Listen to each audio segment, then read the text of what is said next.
Good morning, everyone, and welcome to the October 2022 Public Safety News Conference. I would like to remind all of our media to please sign in if you would like a copy of this presentation after our news conference. First, we will hear from the Winston-Salem Police Department, Chief Katrina Thompson.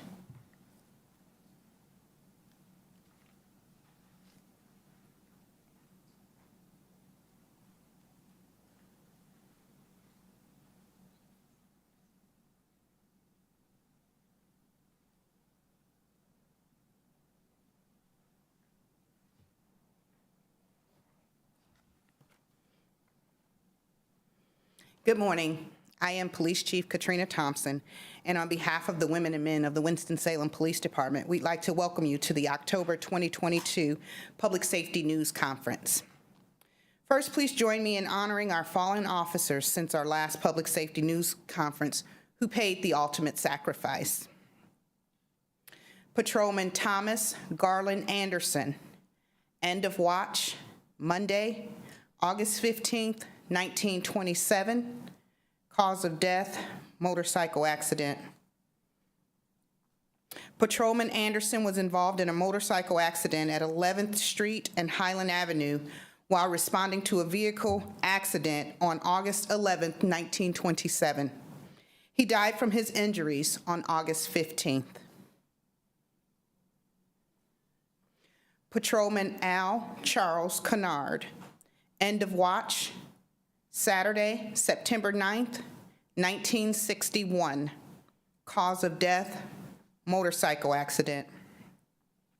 Patrolman Kennard was killed in a motorcycle accident while he was on patrol. The motorcycle left the roadway and struck a curb and light pole, killing him instantly. Patrolman Kennard's death led to new rules mandating helmets.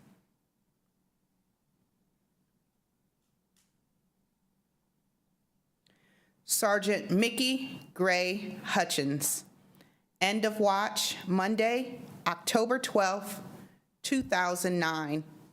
Cause of death, gunfire.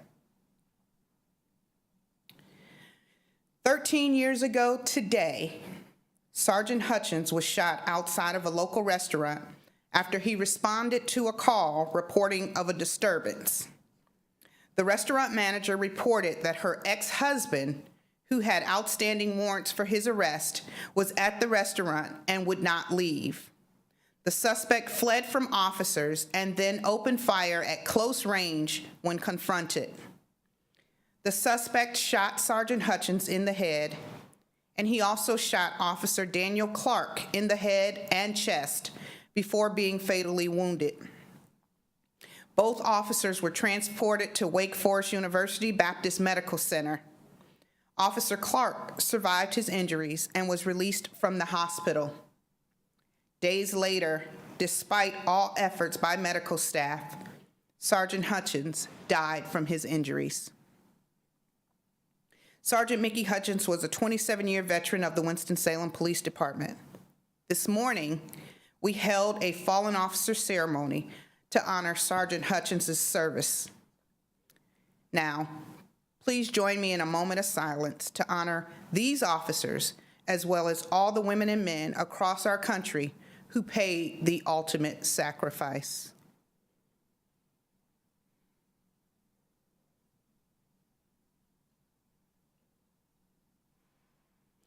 Thank you. I'd like to take this moment to thank the women and men of the Winston-Salem Police Department for your outstanding and selfless leadership and service to our community every day. Your work does not go unnoticed. Upcoming events, October 30th, 2021, is the Public Safety Fall Festival at Galilee Missionary Baptist Church, located at 4129 Northampton Drive, from 2:00 p.m. until 4 p.m.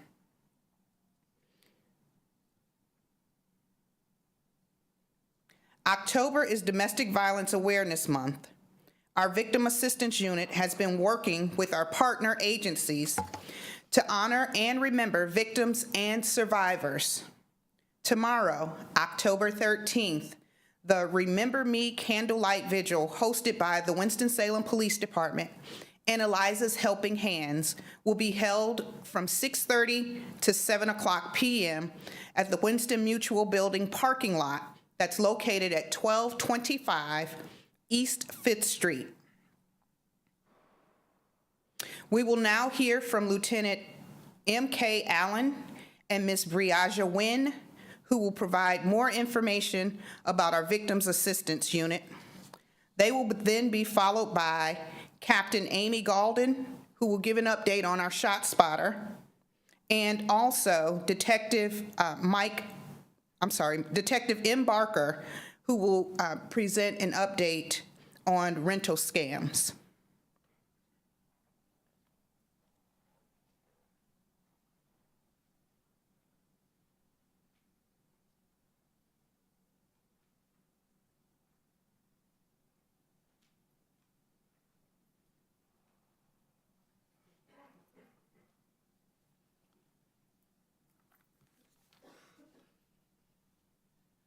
Good morning, everyone, and thank you for being here. My name is Mike Allen, and I'm a lieutenant in the Criminal Investigations Division. October is nationally recognized as Domestic Violence Awareness Month, and purple is the designated color associated with domestic violence. Domestic violence impacts and affects all of us, including the men and women of the Winston-Salem Police Department. We celebrate survivors, learn from, and grieve for those who have died and seek to find new ways to reach those living with domestic violence. To further provide awareness to the issues of domestic violence, all police vehicles will display a purple ribbon magnet on the side of their patrol cars throughout the month of October. You may also see sworn and non-sworn employees wearing a purple ribbon or a purple lapel pin on their shirt as a way to support awareness this month. Throughout the police department and district offices, the silent witnesses have been placed on display to honor those victims who have died as a result of domestic violence. Also, the lights on the following city bridges and structures will display a purple light at night to support awareness from October 2nd to the 15th of this month. Those locations are the arch over US 52 and Research Parkway, the Green Street pedestrian bridge over Salem Parkway, and the Liberty Street strollway bridge over Salem Parkway. One of the units I have the pleasure of supervising is the Victims Assistance Unit. The Victims Assistance Program was established in 1997 with the primary objective of safeguarding the rights of victims and witnesses during judicial proceedings. Since that time, the program has been committed to providing support, information, referrals, and other assistance to victims and witnesses as prescribed by North Carolina General Statute. The Winston-Salem Police Department's Victims Assistance Unit reads police reports daily and identifies those individuals who are victims of domestic violence based on certain crimes. At this time, I would like to introduce Briaja Wynn, our Victim Assistance Coordinator for the Winston-Salem Police Department, and give her an opportunity to explain some of the services the Victims Assistance Unit provides, the resources available to victims of domestic violence, community partners, and upcoming events that will promote domestic violence awareness this month.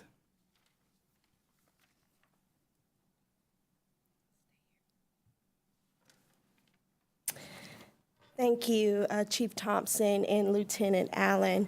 Good morning. Again, my name is Briaja Wynn, and I serve as the Victim Assistance Coordinator for the Winston-Salem Police Department. Here today, I'm just going to give you a little overview of what our unit does and the services that we provide to the city of Winston-Salem. So the Victim Assistance Unit of Winston-Salem Police Department provides victims and their families with the following services. We'll talk a little bit more about our referral process, but we refer survivors and clients to the community agencies for shelter, clothing, food resources, and counseling. They are offered free and confidential counseling to aid in the recovery of emotional trauma of victimization. Information on the victim's case, such as the report number, officer's name, and contact information. And then we also refer them to crime prevention services and provide them with the necessary safety literature and safety planning. information and assistance in completing a victim compensation application, which is a North Carolina state-funded program.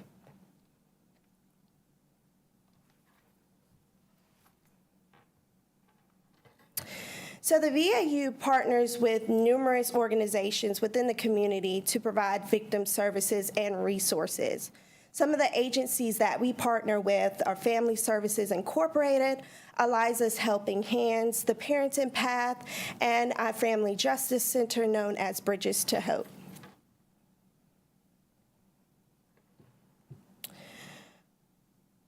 So a little bit about our Family Justice Center. We provide services at no cost to individuals and families experience domestic violence, sexual assault, child maltreatment, elder abuse, and human trafficking. They're located at 725 North Highland Avenue in the Annex 1 building, formerly known as the Safe on 7, and their hours of operation are as followed.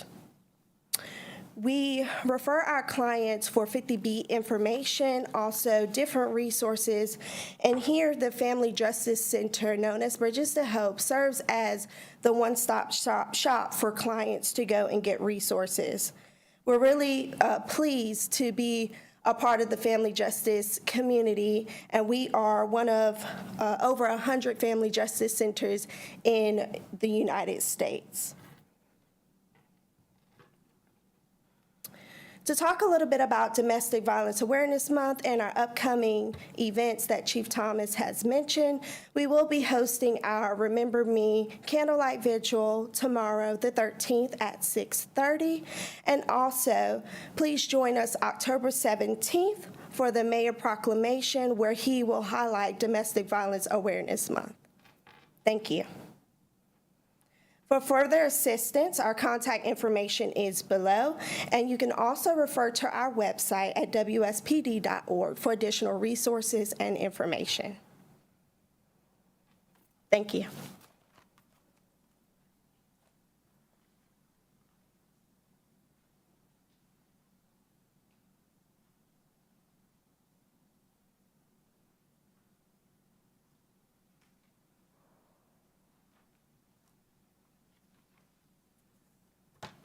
Good morning. I'm Captain Amy Galden.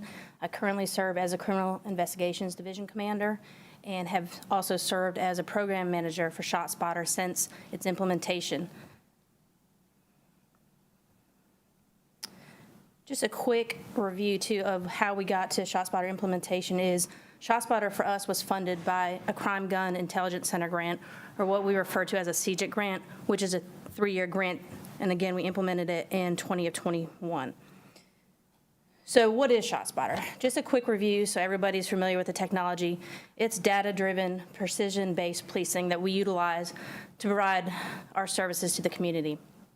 And when I say data-driven, it is based on the number of calls for service involving firearms, discharging firearms, calls for service, or shootings.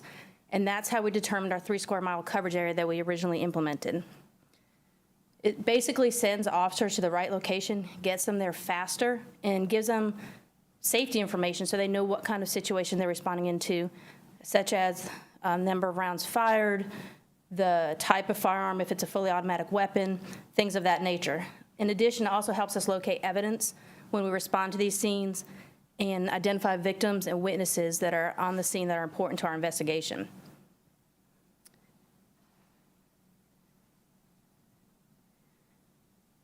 Our 1 year with ShotSpotter we reached the anniversary on August 19th of 2022, just a couple months ago. And these stats are from the first year, August 19th, 2021, the date of implementation, through August 19th of 2022. And during that time frame, we had 1,398 alerts. And that seems like a lot, and it is, because originally when we went live with this system, when we were looking at gunshot detection system technology, we were being told that 80% of the gunfire goes unreported. And myself included was a little bit skeptical about that. It was hard to believe that 80% of the gunfire in our community did not go or was unreported. And after our first year with ShotSpotter, that's proven to be true, even in our community.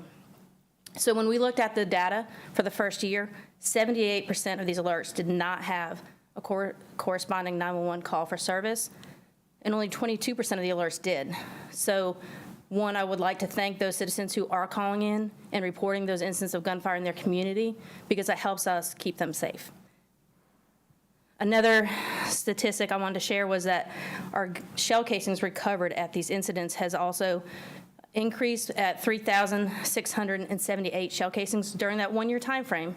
And keep in mind, that's in a 3 square mile coverage area. The same time period last year, just to put it in perspective, there was more. It was 4,317 shell casings recovered, but that was citywide. And that was between Winston-Salem Police Department and Forsyth County Sheriff's Office. So the number is lower, but it's also a 3 square mile coverage area during the same time frame. And with technology, there are limitations, right? No technology is perfect. And so we recognize that. And in implementing this technology, we did our due diligence in researching best practices and what other agencies are doing across the country and how they're implementing the same technology and using it in their community. And so we recognize the limitations and hold ShotSpotter accountable for that, and also hold our officers who are responding to that. We put our trust and faith in them to report the incidents that are not correct, and what we call that is ground truth. I'll get to that in a minute. But just to give you some idea of during that year, we had 3 missed incidents, 1 mislocated, 13 misclassified, 7 false positives, and 6 false negatives. So a missed incident is just where there was an alert that did not go detected and wasn't published to our officers.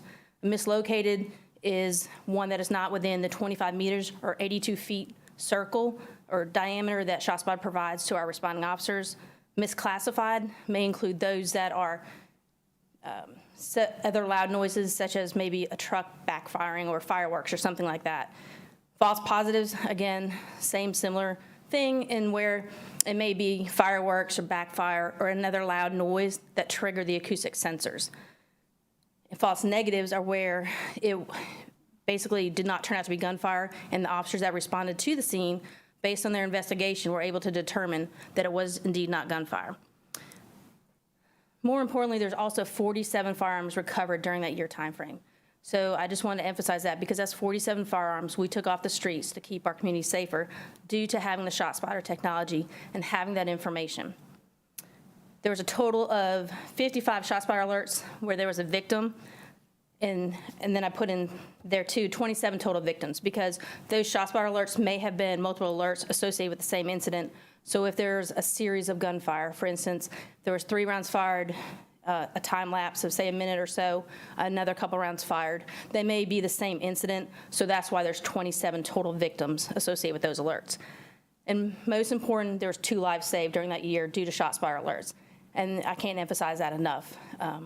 Technology is expensive, and like I said, it's not perfect, but our ultimate goal is to save lives. And during that year time frame, there's 2 lives saved due to the ShotSpotter information that we received. Other key factors in our use of ShotSpotter is improving community relationships. And so if we go back to the original information I provided in terms of almost 80% or 78% of the gunfires not reported, that was 78% of the time that there was gunfire happening in our communities, to where the people who live there didn't see an officer responding because we didn't know about it.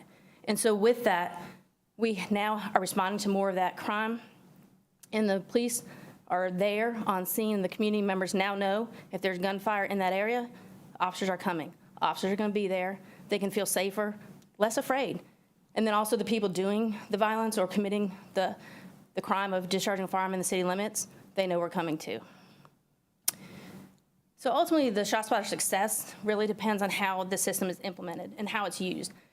And so we implemented a policy that mandates when there's a ShotSpotter alert, an officer gets out of their car, they do a canvass, and they look for the evidence, which accounts for the shell casings and other evidence that we're seizing as a result of the ShotSpotter alerts. And also, the data and performance of the system is independently tracked by WSPD staff. And with that, I'd like to recognize our crime analysts who are a critical component of this, and that's Jordan Atkins in our violent firearm investigations team and Brandy Morgan in our criminal investigations division. They do a lot of work to manually track some of these stats that allow us to compare it to the data provided by ShotSpotter because I wanted to, at the end of the year, be able to have our independent stats and compare it to what the company as a vendor is also providing to determine its accuracy, which it has been.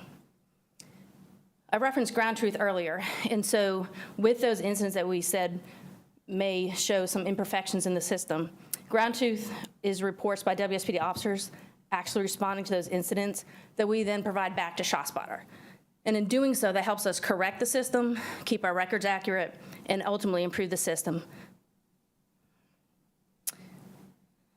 And I'll finish with, we have some ShotSpotter success stories. One of them, I'll show you a video that we published earlier this year in February, and that will be available, as Kyra mentioned earlier. And one that we didn't include a video on here today, because I think it was important to share, is that we had a ShotSpotter alert at one of our local high-rise apartment buildings. And in conjunction with other technology, because ShotSpotter is only one piece of the puzzle, we also have our newly implemented real-time crime center and Fusus, which is our camera surveillance platform, as part of the real-time crime center. So it's important to recognize that the technology is building upon one another, and they go hand in hand. Without any of it, it's hard to create some of the investigative leads that have led us to these success stories. But at this location I was mentioning, at this local high-rise apartment building, there was a ShotSpotter alert, which officers were responding to. We had a real-time crime center detective also working at the same time, who recognized that we had camera assets in that area.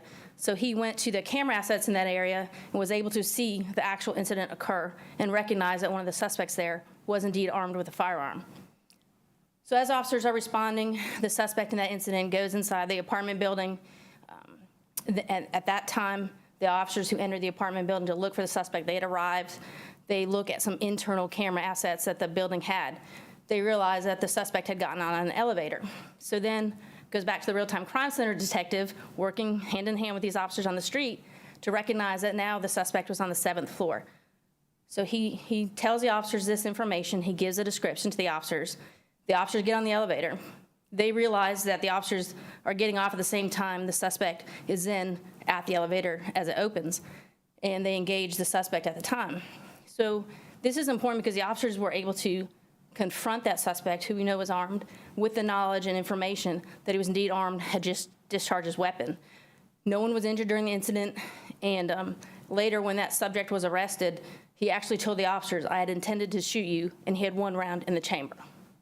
So with that, we avoided an officer-involved shooting, citizen injury in a high-rise apartment building where potential injury to other innocent bystanders, which was pretty important for us. And this is a video of another success story I'll also share with you.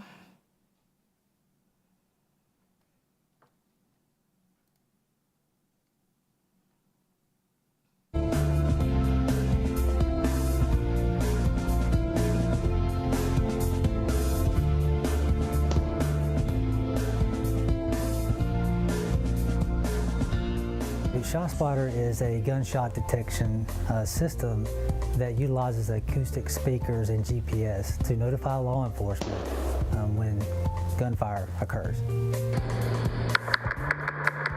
This field was behind a couple houses and some businesses. However, there was no reports from citizens, so no one called 911. And the victim didn't call 911 either. So ShotSpotter got this officer to this victim who was shot, who was bleeding in a field that no one knew where he was. So I arrived somewhere around 11:40 in the evening, parked my car about where it's parked right now because ShotSpotter was indicating that it happened somewhere in this field. I parked here, I walked across the street. As I was walking up that embankment right over here, at the top of the hill I heard, "Help me."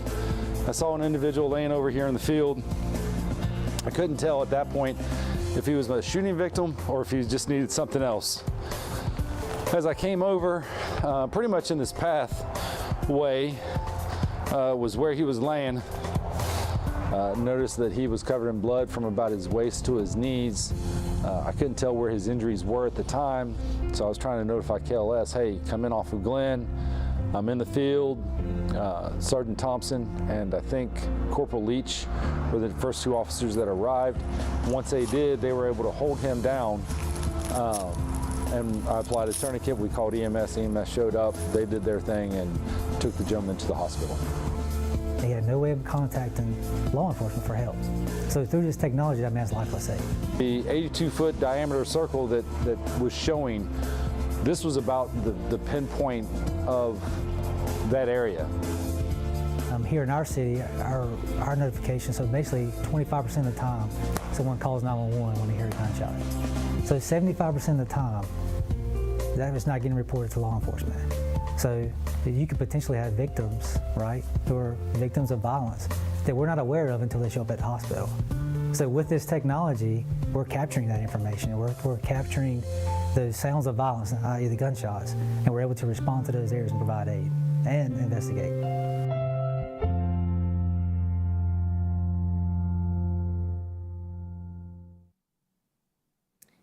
Lastly, again, I'd just like to thank those citizens who are calling in to report the gunfire in their community and encourage others to do so as well.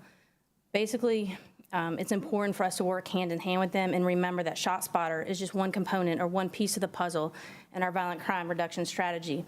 And we can't have a violent crime reduction strategy if we don't know about 80% of the gunfire. So it's important for us to utilize this technology, recognize its limitations, and move forward with it. Part of our mission at the Winston-Salem Police Department is to provide exceptional services to the citizens of our community in partnership with the citizens. And to me, 2 lives saved, 47 guns recovered, and a police response to 80% more of the crime is pretty exceptional. Any questions?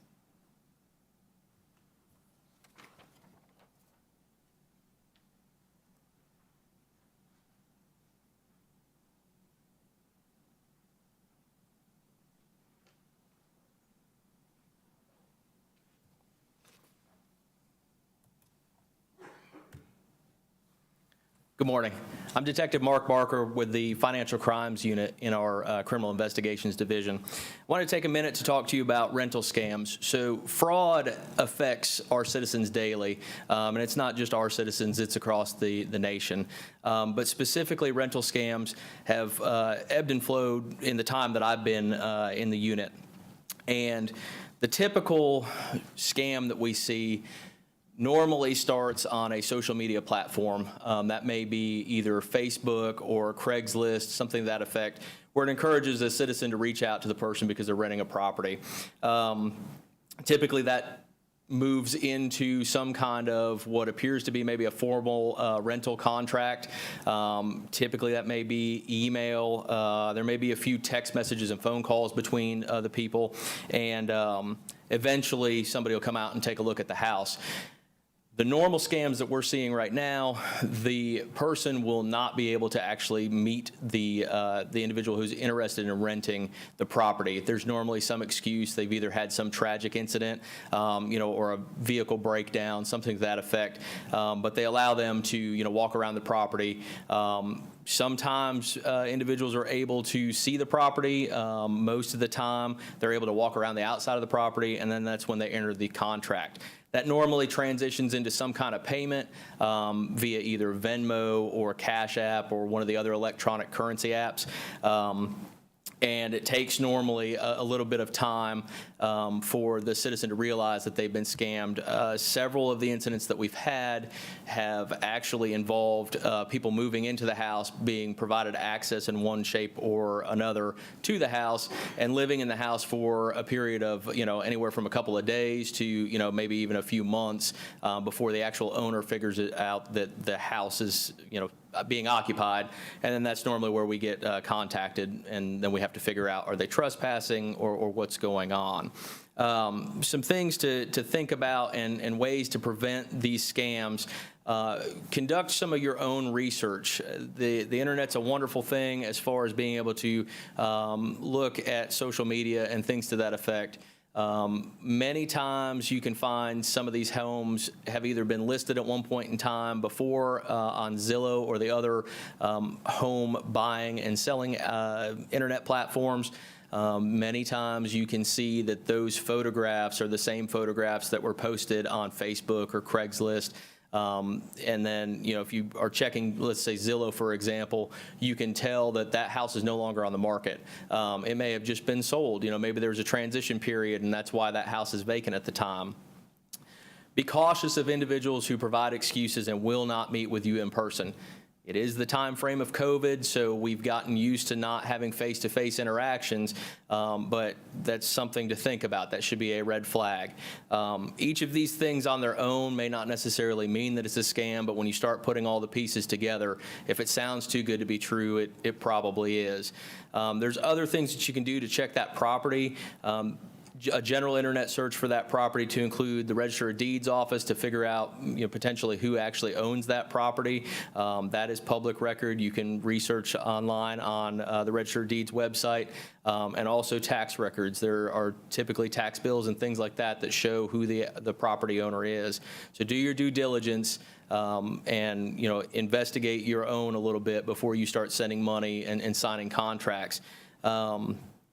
The bigger issue is once you sign those contracts, most of the time they're wanting to have some form of payment. They're also wanting to have some form of personal identifying information to include maybe your social security number so that they can run a background check, which is all false. All they're doing is getting your information so that they can, again, victimize you once again by potentially using your credit or your social security to get your credit, maybe open up lines of credit in your name.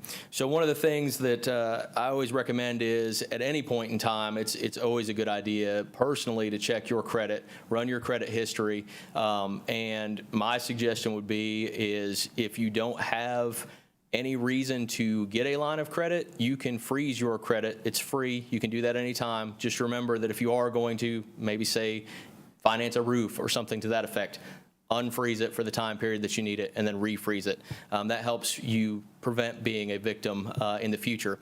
But in a case of a rental scam, please make sure that you contact local authorities where you live, make a report, be as detailed as possible, include emails that you have associated with this person, text messages, if it's a Venmo payment or Cash App, include that information the best that you can. If you've provided financial information, reach out to those financial institutions, whether that be Cash App or whether that be your bank, because most of that transitions from your bank account into one of those mobile apps. At least report that and get that process going. And then again, check your credit history and report those discrepancies if you do find that your credit has been used somewhere, not only to the local authorities, but also to those specific companies that are listed on that credit report so that they are aware of an identity theft type of situation. Next up will be Chief Mayo with the Winston-Salem Fire Department.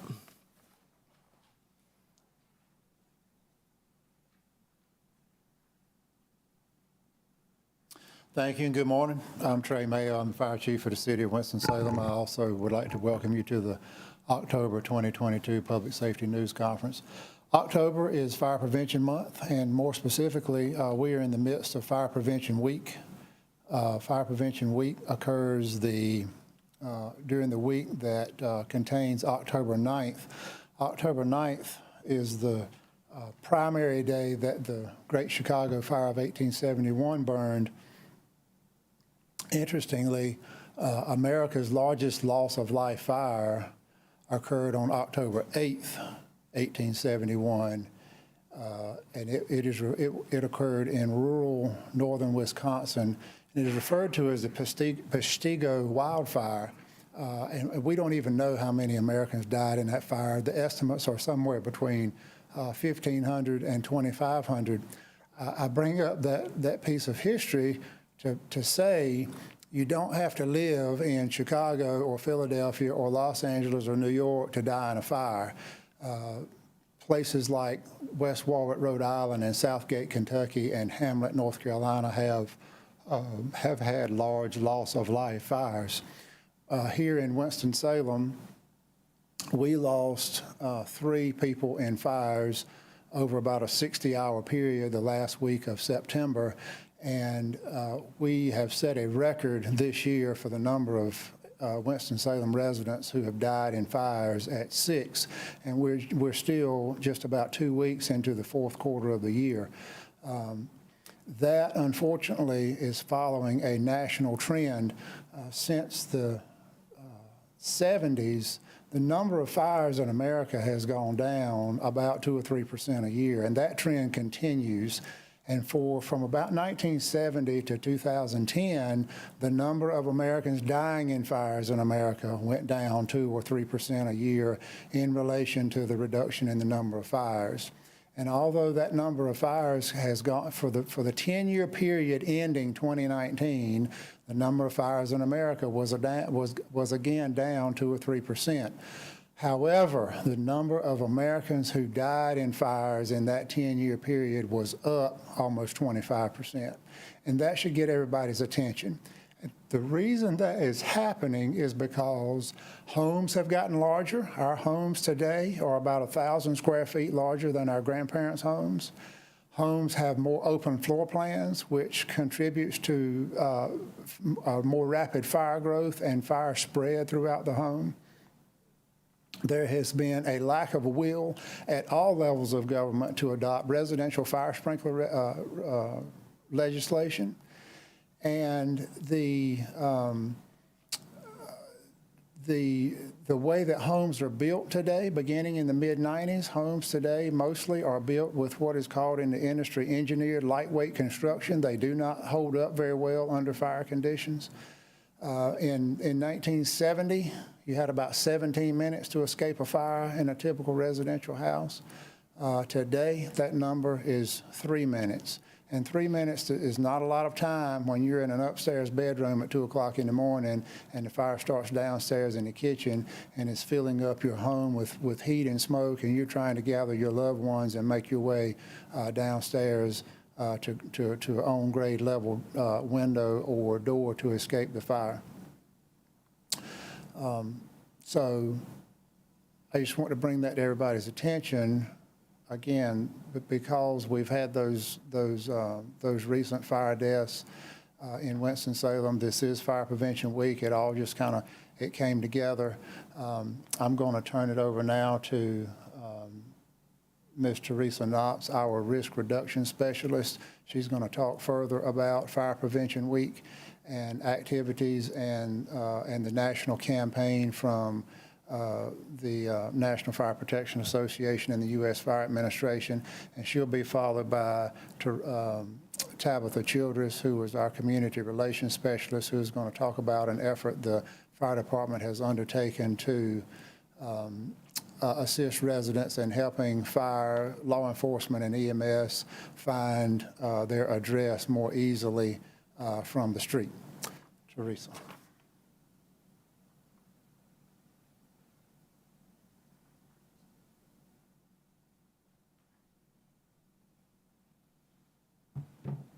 Good morning.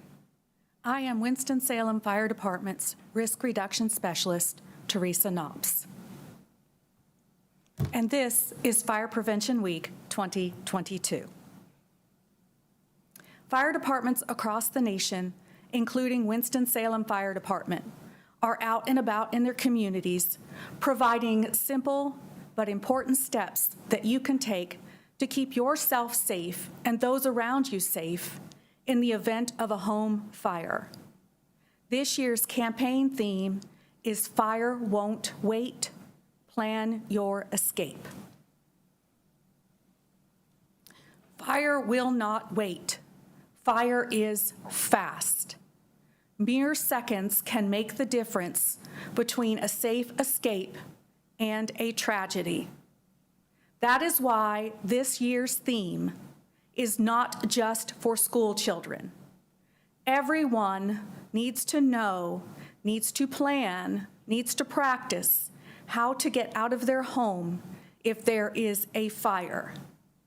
When the smoke alarm goes off at 2 in the morning, you will not have enough time to decide who is going to get the children out of their bedrooms, or to realize that your grandmother cannot get out of her bedroom because she is wheelchair bound.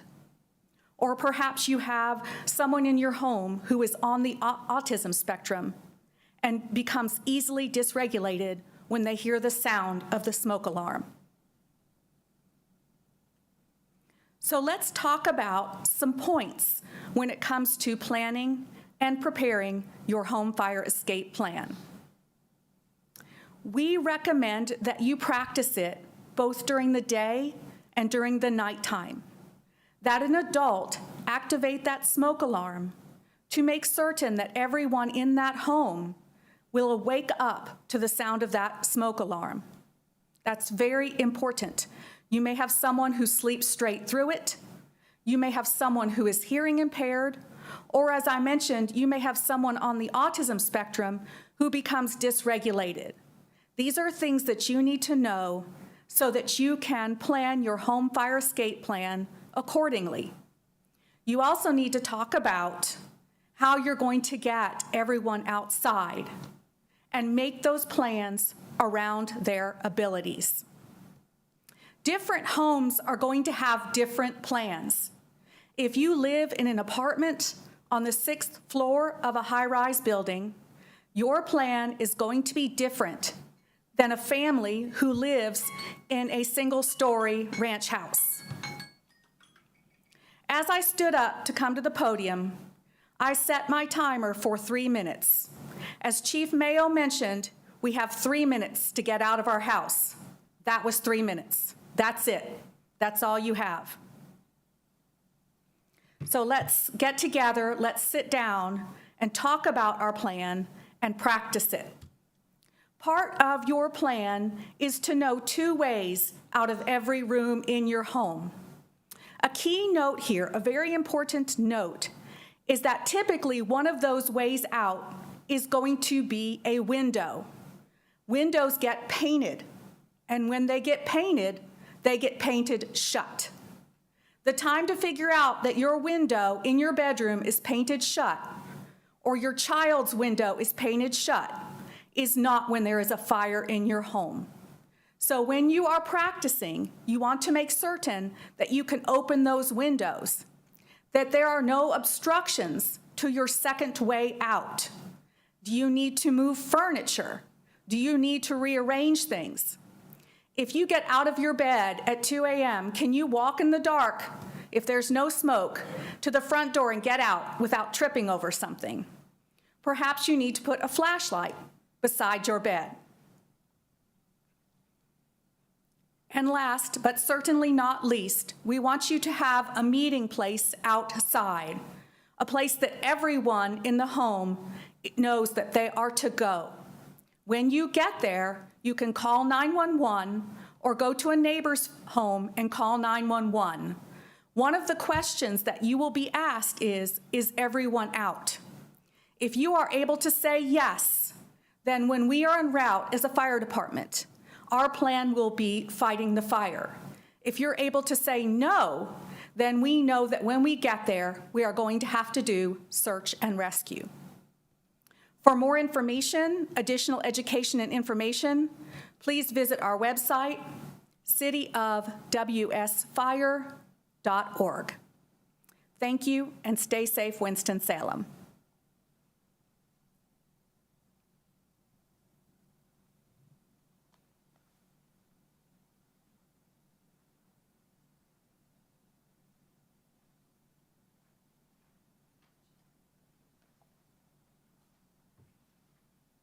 They saved the short for last. Good morning, I'm Tabitha Childress with Winston-Salem Fire Department. I'm here to discuss an initiative that we began, house numbers, free house numbers to our community. In the event of an emergency, every second counts. And every second includes fire, police, and EMS finding the correct home where the emergency is. And to that, fire department will provide free house numbers to residents in our community. The only restrictions is that they live inside the city of Winston-Salem. House numbers are available to renters and homeowners. It's very easy. You can go to our website and click on this link and fill out the information, or you can email me directly at tabithac@cityofws.org. Again, this is a free initiative, and that we want our residents to take advantage of this and help us help them. Do we have any questions? Thank you.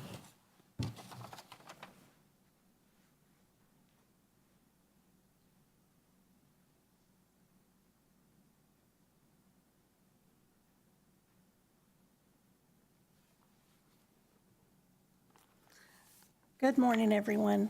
My name is Leah Cordell, and I'm with Winston-Salem, Forsyth County Office of Emergency Management.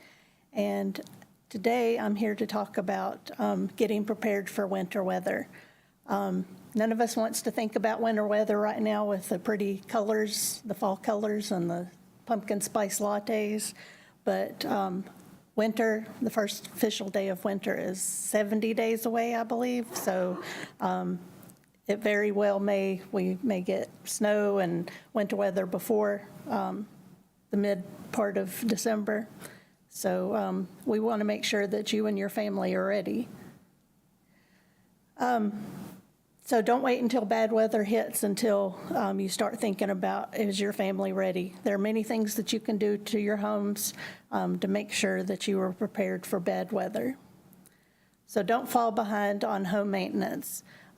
Things you can do now when the weather is pretty is make sure that your windows and your door cracks are filled with silicone. Inspect your roof to see if you have any damage to your roof or if it needs to be repaired. Will it last through the winter? Make sure you get your fireplace and furnace service now.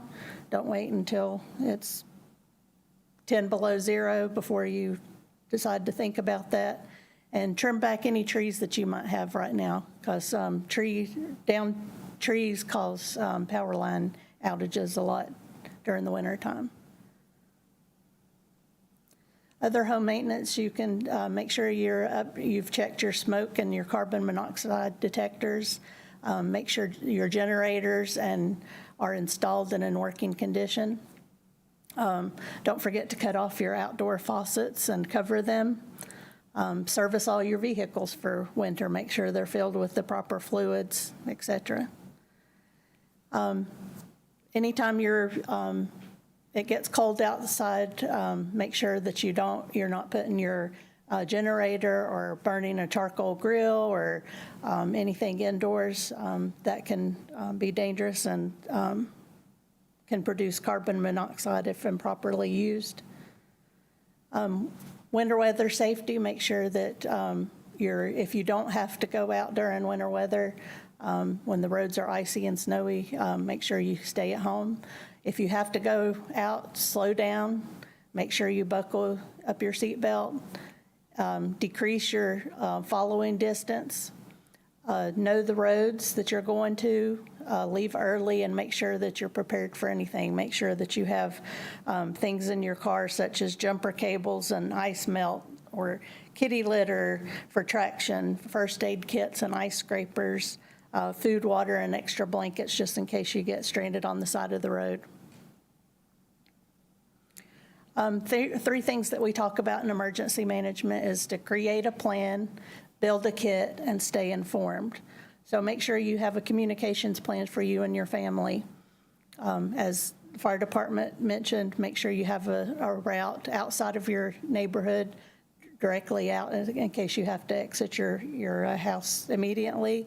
We also encourage you to have an outside of your neighborhood location to meet in case you can't get back into your neighborhood. And then you have a communication plan to contact somebody in a different state to make sure that everybody knows who they're supposed to contact and make sure everybody's all right. Make sure you have a preparedness kit for every member of your family, including your pets.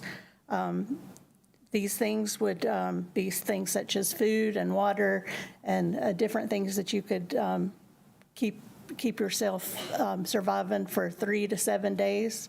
You can actually get, if you go to www.ready.gov, you can get a copy of the communications plan as well as the disaster preparedness kit list for your family and your pets.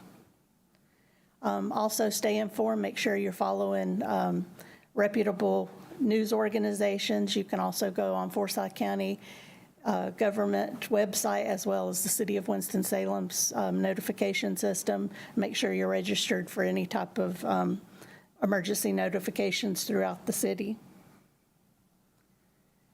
And if you have any questions from emergency management, you can give us a call or email us at this.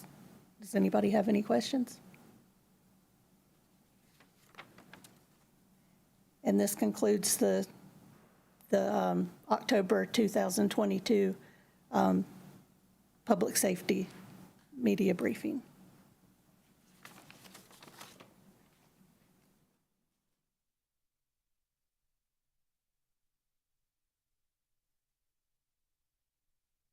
Once again, thank you. If you would, please sign in. And thank you for attending, and have a safe rest of the week. Thank you.